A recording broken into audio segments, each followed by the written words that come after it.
함께 보실 하나님 말씀은 신약성경 갈라디아서 3장입니다. 오늘 9월 19일 갈라디아서 3장을 낸 날인데 3장도 1절부터 29절까지 조금 길게 되어 있어서 다 읽지는 않고요. 1절부터 22절까지만 함께 봉독하신 이후에 설교를 통해서 전체 내용을 살펴보도록 하겠습니다. 신약성경 갈라디아서 3장 1절부터 22절까지 말씀, 신약성경 304면 전후를 보시면 되겠습니다. 1절부터 함께 봉독합니다. 어리석도다 갈라디아 사람들아, 예수 그리스도께서 십자가에 못 박히신 것이 너희 눈앞에 밝히 보이거늘 누가 너희를 꾀더냐? 내가 너희에게서 다만 이것을 알려 하노니 너희가 성령을 받은 것이 율법의 행위로냐 혹은 듣고 믿음으로냐? 너희가 이같이 어리석으냐? 성령으로 시작하였다가 이제는 육체로 마치겠느냐? 너희가 이같이 많은 괴로움을 헛되이 받았느냐? 과연 헛되냐? 너희에게 성령을 주시고 너희 가운데서 능력을 행하시는 이의 일이 율법의 행위로서냐 혹은 듣고 믿음에서냐? 아브라함이 하나님을 믿음에 그것을 그에게 의로 정하셨다 함과 같으니라. 그런즉 믿음으로 말미암은 자들은 아브라함의 자손인 줄 알지어다. 또 하나님이 이방을 믿음으로 말미암아 의로 정하실 것을 성경을 미리 알고 먼저 아브라함에게 복음을 전하되 모든 이방인이 너로 말미암아 복을 받으리라 하였느니라. 그러므로 믿음으로 말미암은 자는 믿음이 있는 아브라함과 함께 복을 받느니라. 무릇 율법의 행위에 속한 자들은 저주 아래 있나니 기록된 바 누구든지 율법책에 기록된 대로 모든 일을 항상 행하지 아니하는 자는 저주 아래에 있는 자라 하였습니다.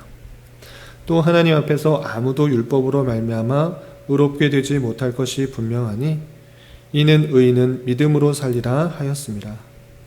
율법은 믿음에서 난 것이 아니니 율법을 행하는 자는 그 가운데서 살리라 하였느니라. 그리스도께서 우리를 위하여 저주를 받은 바 되사 율법의 저주에서 우리를 속량하셨으니 기록된 바 나무에 달린 자마다 저주 아래에 있는 자라 하였습니다. 이는 그리스도 예수 안에서 아브라함의 복이 이방인에게 미치게 하고 또 우리로 하여금 믿음으로 말미암아 성령의 약속을 받게 하려 함이라. 형제들아, 내가 사람의 예대로 말하노니 사람의 언약이라도 정한 후에는 아무도 패하거나 더하거나 하지 못하느니라. 이 약속들은 아브라함과 그 자손에게 말씀하신 것인데 여럿을 가리켜 그 자손들이라 하지 아니하시고 오직 한 사람을 가리켜 내 자손이라 하셨으니 곧 그리스도라. 내가 이것을 말하노니 하나님께서 미리 정하신 언약을 430년 후에 생긴 율법이 폐기하지 못하고 그 약속을 헛되게 하지 못하리라. 만일 그 유업이 율법에서 난 것이면 약속에서 난 것이 아니니라. 그러나 하나님이 약속으로 말미암아 아브라함에게 주신 것이라. 그런즉 율법은 무엇이냐? 범법함으로 더하여진 것이라. 천사들을 통하여 한 중보자의 손으로 베푸신 것인데 약속하신 자손이 오시기까지 있을 것이라. 그 중보자는 한편만 위한 자가 아니나 하나님은 한 분이시니라. 그러면 율법이 하나님의 약속들과 반대되는 것이냐? 결코 그럴 수 없느니라. 만일 능히 살게 하는 율법을 주셨더라면 의가 반드시 율법으로 말미암았으리라. 그러나 성경이 모든 것을 죄 아래 가두었으니 이는 예수 그리스도를 믿음으로 말미암는 약속을 믿는 자들에게 주려 함이라. 아멘. 감사합니다. 오늘 말씀 읽기 본문은 갈라디아서 3장입니다. 우리가 어제 살펴봤던 갈라디아서 2장에서는 바울 사도가 세운 갈라디아 성도들에게 내가 처음에 전했던 그 참된 복음을 속히 이탈한 것에 대해 안타까움을 가지고 자신의 사도성을 밝히면서 내가 전했던 그 복음, 오직 믿음으로 말미암아 의롭게 된다라는 그 사실들을 다시 한번 밝혀주는 그 말씀을 대하였습니다. 그리고 이어지는 갈라디아 3장에서는 믿음으로 말미암는 의에 대한 다양한 논증과 또한 율법의 용도와 한계에 대해서 나오고 있습니다. 오늘 내용을 살펴보면서 교훈받을 수 있는 것들이 무엇인지 생각해 보도록 하겠습니다. 그래서 3장 1절에서 보시면 어리석도다 갈라디아 사람들아 이렇게 표현하고 있습니다. 어떤 편지에서 어리석다 이렇게 표현하는 것이 쉽지 않습니다. 상대방이 듣는 기분을 생각할 때 어리석다, 바보 같다, 이상하다 라는 그런 단어를 쓰는 것은 그렇게 상대방의 기분이 좋지 않기 때문에 의례적으로 피하기 마련인데 바울 사도는 강력하게 이렇게 표현하고 있는 것입니다. 어리석도다 갈라디아 사람들아. 그만큼 바른 것을 전해주었음에도 불구하고 속히 그 바른 것에서 이탈한 그 갈라디아 성도들을 강하게 책망하고 있는 것을 볼 수 있는 것입니다. 그렇다면 왜 이렇게 말하는 것입니까? 1장과 2장에서도 계속해서 보았다시피 바울 사도는 오직 믿음으로 말미암아 의롭게 되고 그렇게 구원을 받는다라는 것들을 알려주었음에도 불구하고 다른 유대인들 사람들에 의해서 행위를 통하여서 의롭게 된다라는 그런 이야기를 들었을 때 그것을 떠났기 때문에 참된 복음에서 떠나 다른 복음을 따랐기 때문에 이렇게 강하게 질책하고 있는 것입니다.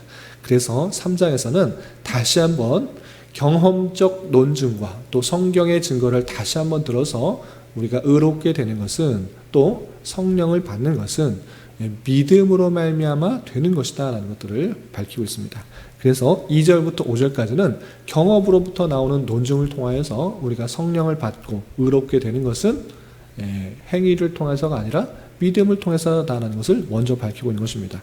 그래서 2절을 보시면 이렇게 표현하고 있습니다. 2절 보시면 내가 너희에게서 다만 이것을 알려 하노니 너희가 성령을 받은 것이 율법의 행위로냐 혹은 듣고 믿음으로냐 라고 물으면서 너 지금 너희들 성령 받지 않았느냐 그런데 율법을 다 행했기 때문에 성령을 받은 것이냐 아니면 예수를 믿었기 때문에 성령을 받은 것이냐 이 경험을 통하여서도 한번 생각해 보라 이렇게 묻는 것입니다. 또 3절부터 5절까지 보시면 너희가 이같이 어리석으냐 성령으로 시작하였다가 이제는 육체로 마치겠느냐 너희가 이같이 많은 괴로움을 헛되이 받았느냐 과연 헛되냐 너희에게 성령을 주시고 너희 가운데서 능력을 행하시는 이의 일이 율법의 행위에서냐 혹은 듣고 믿음에서냐 라고 물으면서 너희들이 좀 경험했던 것을 다시 한번 반추해 봐라. 너희가 성령을 받고 또 의롭게 된 그런 모습들이 있을 때 율법의 모든 행위들을 다 지켰기 때문에 하나님께서 성령을 주셨는가? 그렇지 않지 않느냐? 듣고 믿음으로 성령께서 임하지 않았느냐라고 하면서 경험으로 보아서도 오직 의롭게 되는 것은 믿음으로 말미암는다라는 것들을 밝혀주고 있는 것입니다. 덧붙여서 6절이야 9절까지는 다시 한번 성경의 말씀을 근거로 하여서 이제 믿음으로 말미암아 의롭게 된다는 것을 또 한번 밝혀주고 있는 것입니다. 그 예를 아브라함의 그 일들을 통해서 유대인들뿐만 아니라 이방인 사람들도 모두 믿음으로 의롭게 된다는 것을 다음과 같이 밝혀주고 있습니다. 6절 보시면 아브라함이 하나님을 믿음에 그것을 그에게 의로 정하셨다 함과 같으니라 라고 하면서 아브라함도 행위를 율법들을 다 지켜서 어떤 행위가 만족되었기 때문에 의롭다는 것이 아니라 하나님을 믿었기 때문에 의로 정했다 이렇게 말하지 않느냐 그것과 같이 너희들도 똑같은 것이다 라고 표현하고 있습니다. 그래서 7절 그런즉 믿음으로 말미암은 자들은 아브라함의 자손인 줄 알자다 라고 하면서 믿음으로 의롭게 된 것은 아브라함의 그 신앙의 모습을 따라서 조상이 되는 그런 혈통이 아닐지라도 아브라함의 자손이 되는 것이다 라고 표현해 주고 있습니다. 또 8절에서 하나님이 이방을 믿음으로 말미암아 의로 정하실 것을 하나님께서 이방 모든 민족에게 믿음으로 말미암아 의로 정하실 것을 성경이 미리 알고 아브라함에게 어떻게 말씀하셨는가 복음을 전하되 모든 이방인이 모든 족속들이 너로 말미암아 복을 받으리라 하였느니라 라고 표현되고 있지 않느냐 라고 표현하고 있습니다. 아브라함에게 너로 말미암아 모든 민족이, 모든 이방 사람들이 복을 받을 것이다 라는 그런 말을 했을 때는 너와 같이 율법을 다 지켜서 의롭다 한 것이 아니고 하나님을 믿는 것, 그 믿음으로 말미암아 의롭게 된다. 모든 민족이 그렇게 되는 것이다 라는 것들을 이미 성경에서 밝혀주고 있다라고 표현하고 있는 것입니다. 그래서 결론적으로 9절, 그러므로 믿음으로 말미암은 자는 믿음이 있는 아브라함과 함께 복을 받느니라. 믿음으로 의롭게 되는 건 아브라함뿐만 아니라 그를 따르는 모든 민족의 그런 사람들에게 동일하게 의롭게 된다는 것을 밝혀주고 있는 것입니다. 그리고 너희들이 계속 다른 복음을 따라서 율법을 지켜서 다 지켜서 의롭게 되려고 하는데 율법을 어떻게 다 지킬 수 있는가? 율법의 내용들이 무엇인가를 다시 한번 알려주면서 율법을 지키려고 한다고 하면, 율법을 지켜서 의롭게 되려고 한다고 하면 저주를 받는 수밖에 없다는 것을 다시 한번 이렇게 쭉 설명하고 있습니다. 그래서 10절 이하 보시면 이렇게 표현하고 있습니다. 10절 보시면 무릇 율법 행위에 속한 자들은 저주 아래에 있나니 기록된 바 누구든지 율법책에 기록된 대로 모든 일을 항상 행하지 아니하는 자는 저주 아래에 있는 자라 하였음이라 라고 표현하고 있습니다. 무슨 말이냐면 율법을 자꾸 행해서 의롭게 되려고 하는 사람들은 저주 아래에 있을 수밖에 없다. 왜? 누구든지 항상 율법책에 기록된 대로 모든 일을 항상 행하지 아니하는 자는 저주 아래에 있는 자다라고 말했기 때문에 그 율법에 많은 율법들을 항상 다 지킬 수 있는가? 그렇지 못하다. 그것을 지키지 못한 그런 하나라도 범하게 되면 율법을 어겼기 때문에 저주를 받을 수밖에 없지 않느냐? 너희들이 그렇게 그 모습 가운데 가려고 하고 있느냐? 그러면 안 된다라는 것입니다. 그래서 우리가 율법을 온전히 다 행하지 못하기 때문에 저주를 받아야 되지만 그 모든 저주를 대신하기 위해서 예수 그리스도께서 십자가에 달려 그 모든 우리의 저주, 우리가 받아야 할 저주를 대신 지었지 않느냐라고 다시 한번 알려주고 있는 것입니다. 그래서 13절에는 이렇게 표현하고 있습니다. 13절 보시면 그리스도께서 우리를 위하여 저주를 받은 바 되사 율법의 저주에서 우리를 속량하셨으니, 우리를 위하여 저주받은 것이다. 그리스도께서 우리가 받아야 될 저주들, 우리가 율법을 다 항상, 모든 율법을 항상 지키지 못했기 때문에 우리가 저주를 받아야 되는데 그리스도께서 저주받은 바 되었다. 그리고 어떻게 됐나? 율법의 저주에서 우리를 속량하셨으니, 우리를 속량하셨다. 우리가 받아야 될 그 저주들을 대신 받으신 것이다 라고 표현하고 있는 것입니다.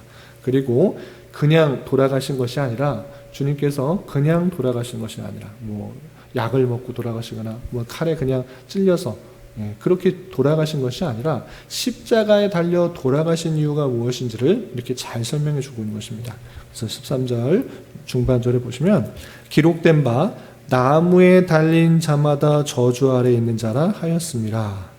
나무에 달린 것, 십자가에 달려 돌아가신 이유가 무엇인가? 저주를 받아 죽었다라는 그런 의미인데, 주님께서 저주를 받을 만한, 율법을 어기신 만한 일이 하나도 없으심에도 불구하고 우리가 그런 죄를 지었기 때문에 주님께서 우리를 대신하여 십자가에 달려 돌아가 저주를 받은 모양으로 되었기 때문에 우리의 그 모든 죄가 속량되었다. 이렇게 표현하고 있는 것입니다. 그래서 우리가 행위를 통해서 의롭다함을 받으려고 하는 것이 아니라 오직 믿음으로 말미암아 의롭게 된다는 것을 다시 한번 밝혀주고 있는 것입니다. 바울 사도는 여기서 그치는 것이 아니라 사람들이 흔히 하는 약속을 근거로 해서도 그 율법을 지켜서 의롭게 되는 것은 말이 되지 않는다라고 다음과 같이 밝혀주고 있습니다. 어떻게 표현되고 있느냐? 15절 이하 18절까지 이렇게 표현하고 있습니다. 15절 보시면 형제들아 내가 사람의 예대로 말하노니, 일반 사람처럼 말해볼까? 이런 것입니다. 뭐라고 말하냐? 사람의 언약이라도 정한 후에는 아무도 폐하거나 더하거나 하지 못하니라. 사람들이 하는 말로 내가 말해볼게. 사람들도 약속하지 않느냐? 어떤 약속들, 어떤 계약들을 하면 뒤에 와서 바꾸지 않지 않느냐? 사람이 그 신용을 가지고 약속을 딱 정했을 때는 바꾸지 않는 것도 가장 기본적인 것이다. 약속한다라는 것은 무엇입니까? 그대로 꼭 지키겠다라는 그런 신의의 표현인 것입니다. 사람 사이에서도 약속을 했다라는 것은 바꾸지 않겠다라는 그런 증표인데 하나님께서 약속하신 것을 바꾸겠느냐라고 표현하고 있는 것입니다. 그래서 16절 보시면 이 약속들은 아브라함과 그 자손에게 말씀하신 것인데 그 여럿을 가리켜 그 자손들에게 하지 아니하시고 오직 한 사람을 가리켜 내 자손이라 하셨으니 곧 그리스도라. 아브라함에게 약속하신 건 무엇이냐? 한 자손 그리스도가 올 것이고 그를 믿음으로 말미암아 그 구원을 많은 사람이 복을 받을 것이라 약속을 미리 많이 했는데 그런데 어떻게 하느냐? 좀 건너뛰어서 17절 보시면 내가 이것을 말하노니 하나님께서 미리 정하신 언약을 430년 후에 생긴 율법이 폐기하지 못하고 그 약속을 헛되게 하지 못하리라 라고 표현하고 있습니다. 무슨 뜻입니까? 아브라함에게 이미 믿음으로 말미암아 많은 사람들이 복을 받을 것이고 그리고 한 사람, 한 자손 그리스도를 믿음으로 말미암아 의롭게 될 것을 미리 다 약속하셨는데 아브라함에게 약속 다 해놓으셨는데 430년 뒤에 어떤 것이 생겼습니까? 모세가 태어나고 모세를 통하여서 율법을 주었는데 그 율법을 다 지켜서 의롭게 된다. 그럼 이전에 430년 전에 했던 약속이 무엇이 되느냐라고 표현하고 있는 것입니다. 사람 사이에서도 한번 약속한 것은 뒤바꾸지 않는데 그럼 하나님께서 아브라함에게 하셨던 약속들 무엇이냐? 이미 하셨던 약속들이 먼저 있고 그리고 율법은 한참 후에 생긴 것인데 너희들은 왜 이것들로 하나님께서 아브라함에게 하셨던 약속을 폐하려 하느냐라고 그렇게 질책하고 있는 것입니다. 그러면 430년 뒤에 하셨던 아브라함으로부터 뒤에 나왔던 그 율법의 의미가 무엇인가? 그것도 친절하게 바울사도는 설명해 주고 있는 것입니다. 그래서 19절이야 이렇게 표현하고 있습니다. 19절 보시면 그런즉 율법은 무엇이냐? 범법함으로 더하여진 것이라 천사들을 통하여 한 중보자의 손으로 베푸신 것인데 약속하신 자손이 오시기까지 있을 것이니라 라고 표현했습니다. 왜 율법을 주셨느냐? 너희들이 자꾸 범죄하기 때문에 범법하기 때문에 더하여 준 것이다. 그러므로 말미암아 그 약속하신 자손 그리스도가 오시기까지 그 바른 길로 안내해 주기 위해서 다른 것을 계속적으로 찾으려고 하니까 그 그리스도에게 안내해 주기 위해서 오시기까지 보조해 주는 장치가 율법이다라는 것을 알려주고 있는 것입니다. 그래서 예수 그리스도께서 오셨다고 하면 그 예언되었던 한 자손이 왔다고 하면 그 안내해 주던 그 모든 것들을 꼭 지킬 필요가 없다. 그것은 안내해 주는 기능만이 있는 것이다 라고 표현해 주고 있는 것입니다. 그래서 더욱더 23절이야 이것을 잘 표현해 주고 있습니다. 23절 보시면 믿음이 오기 전에는 우리는 율법 아래에 매인바 되고 계시될 믿음의 때까지 갇혔느니라. 이같이 율법이 우리를 그리스도께로 인도하는 초등교사가 되어 우리로 하여금 믿음으로 말미암아 의롭다함을 얻게 하려 함이라. 믿음이 온 후로는 우리가 초등교사 아래에 있지 아니하도다라고 알려주고 있는 것입니다. 그래서 율법의 기능은 예수님께서 오시기 전까지 올바른 길로 인도해주는 초등교사와 같은 그런 역할을 하는 것이지 그것을 온전히 지킴으로 말미암아 구원을 받는다라는 것을 알려주는 것이 아니다라고 하면서 다시 한번 갈라디아 성도들에게 오직 예수 그리스도를 믿음으로 말미암아 의롭게 되고 또 구원받는 그 모든 사실들을 알려주고 있는 것입니다. 그리고 계속해서 강조하지만 믿음으로 말미암아 구원을 받는다라는 그런 의미에 있어서 내가 믿었기 때문에 의롭게 되었고 구원받는다라는 말을 하는 것이 아니라 우리가 다 죄인이고 하나님께서 말씀하셨던 그 모든 율법을 지킬 수 없는 참으로 죄인이구나를 깨닫고 내가 저주를 받아야 되는 그런 존재임에도 불구하고 나를 대신하여 주님께서 이 땅에 오시고 내가 받을 저주를 모두 담당하셔서 십자가에 달려 돌아가셨구나를 믿는 것, 시인하고 고백하는 것, 그것 자체를 하나님께서는 의롭게 여겨주신다라는 그런 의미인 것입니다. 내가 구원받을 만한 행동을 전혀 한 게 아니고 하나님께서 다 하셨다라는 것들을 고백하는 그 자체, 그 자체를 참으로 긍휼히 여겨주시고 또 의롭게 여겨주셔서 구원받게 하신다라는 것을 말하고 있는 것입니다. 그리고 우리가 갈라디아서를 읽고 나서 에베소서를 이어서 읽게 되는데 그 에베소서를 통해서 이 믿음이 어디서부터 나는지도 구체적으로 밝혀주고 있는 것입니다. 그건 무엇이냐? 내가 스스로 깨달아서 믿게 된 것이 아니라 오직 하나님의 선물이다. 누구든지 자기의 그 믿음을 자랑할 수가 없다. 하나님의 은혜요, 하나님의 선물이다라는 것들을 강조해 주고 있는 것입니다. 하나님께서 창세전에 택하신 자들에게 하나님께서 선물로, 하나님의 때에 선물로 준 것이기 때문에 아무도 자랑할 수가 없고, 하나님의 놀라운 그 사랑과 은혜와 긍휼과 영광만을 우리가 찬양하는 자로서 나아가야 된다라는 것들을 밝혀주고 있는 것입니다. 그것이 기독교에서 말하고 있는 믿음으로 말미암아 의롭게 된다는 사실이고, 그 이면에는 하나님의 놀라운 주권과 그런 사랑이 있다는 사실을 잊지 말아야 할 것입니다. 그리고 한 가지만 덧붙여 설명드리자면, 이렇게 바울 사도는 오직 믿음으로 말미암아 의롭게 된다는 것을 잘 설명한 이후에 무엇을 덧붙여서 3장을 마무리하고 있는가? 그러므로 너희들은 유대인이나 이방인들이나 상관없이 그리스도 안에 하나가 되어서 주님 안에서 한 몸인 것을 기억하도록 하는 그 말로 맞춰주고 있습니다. 어떻게 표현하고 있는가? 26절 보시면 이렇게 표현하고 있습니다. 26절 보시면 너희가 다 믿음으로 말미암아 그리스도 예수 안에서 하나님의 아들이 되었다. 모두가 하나님의 아들이 되었다. 그러니까 유대인 따로, 또 헬라인 따로, 갈라디아, 로마인 다 따로따로 있는 것이 아니라 주님 안에서 한 아들, 한 권속, 하나가 되었다는 것을 강조하고 있는 것입니다. 또한 27절에 누구든지 그리스도와 합하기 위하여 세례를 받은 자는 그리스도로 옷 입었느니라. 너희는 유대인이나 헬라인이나 종이나 자유인이나 남자나 여자나 다 그리스도 예수 안에서 하나니라.